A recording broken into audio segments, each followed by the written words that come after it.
Marion Suge Knight, the ruthless force who left the rap industry trembling, has been accused of being behind the demise of legendary rappers who brought fame to gangster rap. Are you ready to dive into a gripping tale that unveils the shocking truth behind the deaths of these legendary rappers? Then keep watching till the end of this video to see rappers who were really killed by Suge Knight. Trust me, you don't want to miss this.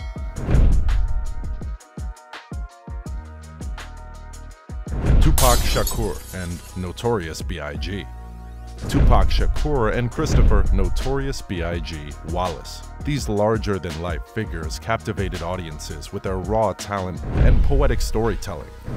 But a storm was brewing behind the scenes, and their lives would soon become entangled in a web of rivalry and tragedy.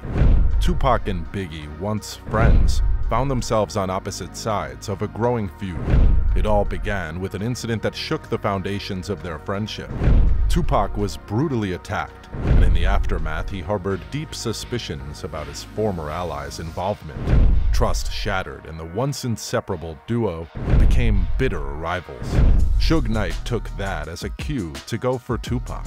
He, the powerhouse behind Death Row Records, saw an opportunity to exploit the hatred between Tupac and Biggie for his own gain.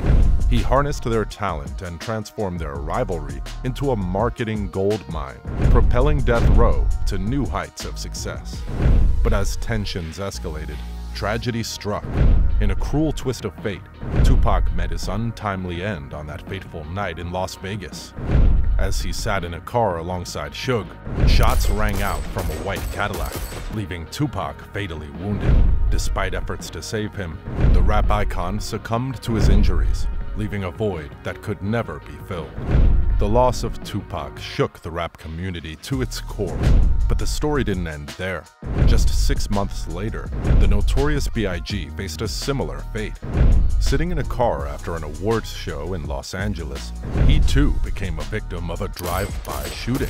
The rap world was left reeling, searching for answers, and struggling to face the senseless violence that had claimed two of its brightest stars. As the investigations into their murders unfolded, rumors swirled. Whispers of Suge Knight's involvement filled the air, fueling the fire of speculation. But the truth remained a mystery, blurred by conflicting accounts and a web of conspiracy theories. The curtain fell on these cases, unsolved and haunting reminders of the music industry's dark side.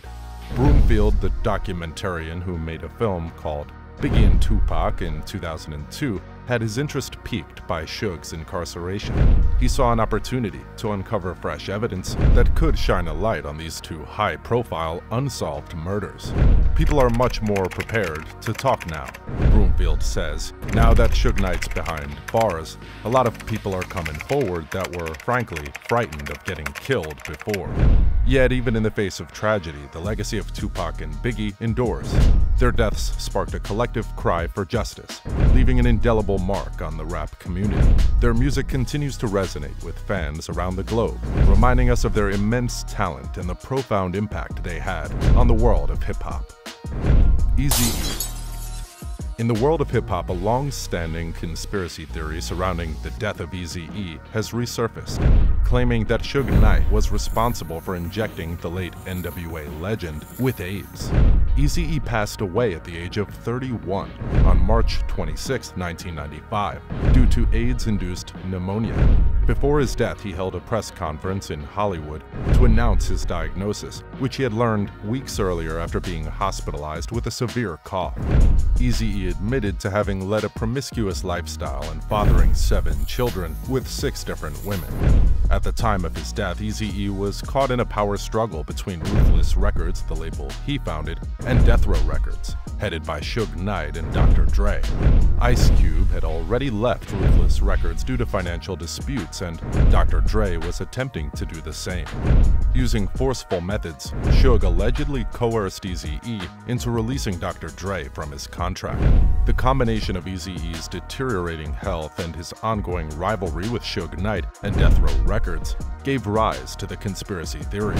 In 2003, during an appearance on Jimmy Kimmel Live, Suge Knight himself mentioned injecting someone with AIDS as a method of killing, referencing it as the Eazy-E thing. this new thing, right? So if somebody gonna do something to somebody, technology is so high, right? So if you shoot somebody, you go to jail forever. Kids, you don't want to go to jail forever, right? So they got this new thing out. People sell them all the time. They get this stuff they get blood from somebody with AIDS, and then they shoot you with it. That's the slow death.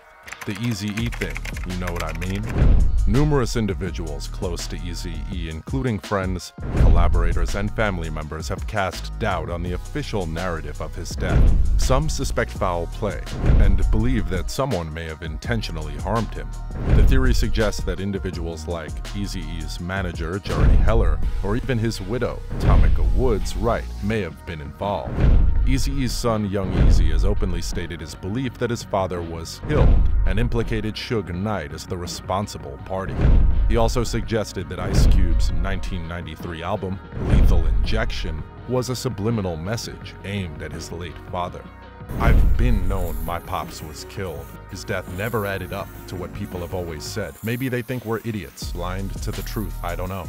But for you new fans, youngsters, and people who just don't know much, as the controversy surrounding Eazy-E's death and the involvement of Suge Knight persists, the truth remains a mystery. The conspiracy theory serves as a reminder of the dangers within the music industry, leaving many unanswered questions and speculation for fans. Suge Knight's tactics and influence. Step into the gritty world of 90s hip-hop.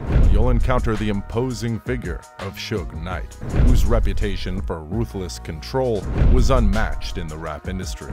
With a tight grip on Death Row Records, Suge Knight employed fear and violence to maintain his dominance. Loyalty and obedience were demanded in his kingdom, and those who dared to cross him faced severe consequences. One of Suge Knight's most significant contributions was his talent acquisition prowess. By signing influential artists like Tupac Shakur and Snoop Dogg, he bolstered Death Row Records' roster and solidified his position as a powerful figure in the rap industry. Adding these iconic names propelled the label to new heights and ensured that Suge Knight's name evoked respect and fear. In this mesmerizing journey through time, we've uncovered the tales of rappers who the infamous Suge Knight allegedly killed. Their stories, intertwined with the power struggles and rivalries of the rap world, serve as a reminder of the dangers in the rap industry over the years, since the inception of gangster rap. What are your thoughts on the complex relationships and conflicts that have rocked the rap industry? Join the conversation and let us know in the comment section below. That's the end of today's video, guys. If you enjoyed this video, make sure to subscribe for more content. Also, don't forget to smash that like button and leave a comment down below. Thanks!